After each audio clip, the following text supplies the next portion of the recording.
Oi, estamos junto aqui outra vez em mais uma psicoleitura. Vamos agora à quinta parte desta série de reflexões. Antes de começar, não esqueça seu like e nos ajude com a sua inscrição. Vamos lá. Hoje a gente pega uma passagem específica aqui do material compartilhado, acho que é página 26 mesmo, que traz uma reflexão do Søren Kierkegaard sobre o desespero. Vem daquele livro famoso dele, O Desespero, a Doença Mortal. Isso, um livro bem denso, né? Sim, e a ideia é tentar desempacotar um pouco o que ele quer dizer com essa tal doença mortal e como isso amarra com a ideia de ser quem a gente realmente é. Ele até usa um exemplo que eu achei bem impactante, aquele do homem que queria muito ser outra pessoa, sabe? No caso, um imperador. Uhum. Esse exemplo é clássico. E o ponto dele, se eu peguei bem, é que mesmo que o cara consiga virar imperador, ele meio que se perdeu no caminho, né? Abandonou o eu que ele era antes. Exatamente. Essa busca por não ser si mesmo, essa negação, parece que é aí que está o X da questão por Kierkegaard. É precisamente isso. Essa negação do eu autêntico é para ele a própria essência do desespero. Não é só, tipo, tristeza ou frustração, sabe? É algo mais fundamental. Mais profundo, então. Sim, ele descreve essa condição quase como uma doença espiritual mesmo, que se instala, como ele diz, quando o homem se evita a si mesmo. A consequência direta é uma alienação profunda.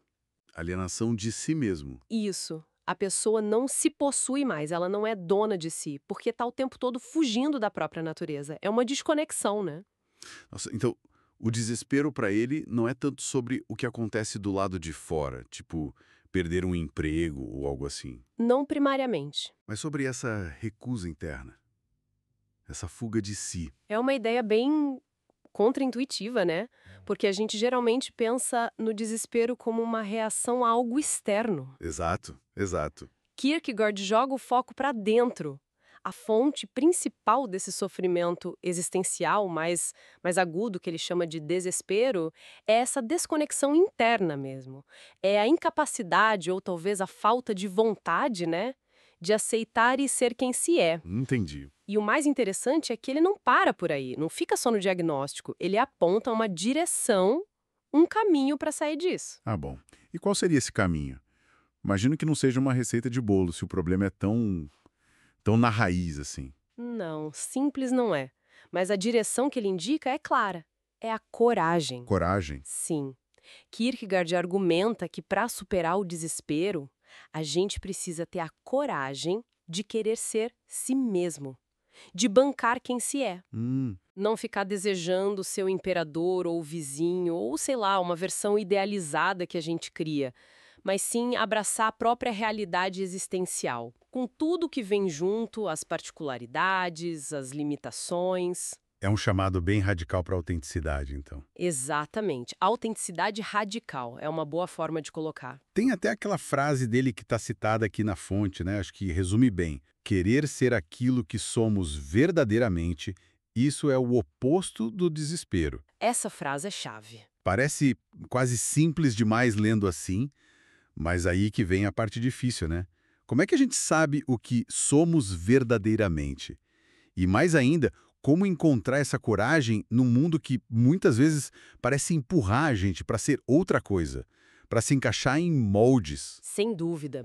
Esses são os grandes desafios na prática, essa descoberta do eu verdadeiro. Bom, isso não é um ponto de chegada, né? É mais um processo contínuo. Faz sentido. E a coragem que o Kierkegaard fala envolve isso. Confrontar os medos, as pressões sociais, as nossas próprias idealizações que não se sustentam. Mas a promessa por trás disso é poderosa, sabe? Qual seria? Que ao abandonar essa luta constante para não ser quem se é, e em vez disso, direcionar a energia para se conhecer, para se aceitar, o desespero perde a força. A paz interna, a harmonia, não viria de alcançar um ideal externo lá na frente, mas de se reconciliar com a própria natureza aqui e agora. Entendi. É como se a gente parasse de gastar energia negando Isso. e passasse a usar essa energia para aceitar e construir a partir do que já está aqui. O foco muda. Sai do que falta e vai para o que se é. Perfeito. É essa a inversão. E talvez seja por isso que ele chama o desespero de doença mortal, né? Não porque mata o corpo, necessariamente. Não necessariamente, embora possa ter consequências físicas, claro. Mas porque mata a possibilidade de viver a própria vida de forma autêntica. Mata o eu verdadeiro, por assim dizer. Exatamente. É mortal nesse sentido. Aniquila o potencial do eu, a possibilidade de uma existência que seja genuína, conectada consigo mesma. A cura, então, estaria nessa aceitação corajosa que a gente falou. Pensando nisso tudo, fica aquela pulga atrás da orelha, né? Fica a reflexão. Será que muitas das nossas insatisfações, das nossas buscas meio sem fim, não seriam, lá no fundo, uma forma dessa fuga de nós mesmos que o Kierkegaard descreveu? É uma pergunta excelente para a gente se fazer. Conecta totalmente essa filosofia que já tem quase 2 séculos com a nossa vida hoje, né? Com os nossos dilemas. Com certeza. Não esqueça de deixar seu like. Um forte abraço. Até mais.